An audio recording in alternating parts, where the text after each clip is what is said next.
రోజా గారు ఇప్పుడు ఈయన్ని తిట్టాల్సిన అవసరం ఏంటి? ఇప్పుడు అలా కాదు.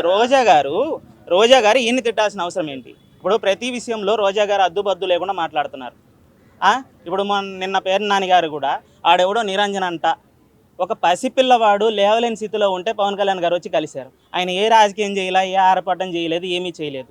ఓకే. వచ్చాడు. వచ్చి ఆయన ఏదో ఆ పిల్లోడు పిలిచాడని చెప్పేసి వచ్చాడు. వాడెవడో అంటే ఎవరికైనా బాధ అనిపిస్తుంది కదండి. పసిపిల్లవాడు.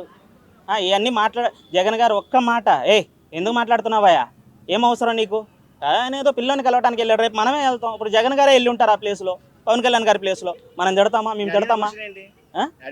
మీరు అడిగిన క్వశ్చన్ అదేనండి, నేను చెప్తున్నాను సమాధానం. పేరు నాని మహిళ కాదు. ఇప్పుడు మీరు అడిగిన క్వశ్చన్ ఇక్కడ వచ్చింది కదా, తిట్టారన్నారు కదా, నేను అదే చెప్తున్నాను. నేను ఇప్పుడు ప్రతి విషయంలో అద్దుబద్దు లేకుండా మాట్లాడుతున్నారని ఎందుకన్నాను నేను? ఇప్పుడు ఆయన మహిళ కాదు, ఈమె మాట్లాడుతుంది, ఆయన మాట్లాడుతున్నాడు, ఇంకొకరు మాట్లాడుతున్నారు. వాళ్ళ పని వాళ్ళు చేసుకుంటున్నారు. సరే, ఈసారి మీరు అధికారం ఇచ్చారు. ప్రజలు ఒకవేళ వాళ్ళ పరిపాలన నచ్చకపోతే నెక్స్ట్ ఎలక్షన్లో వాళ్ళు ఓడిస్తారు.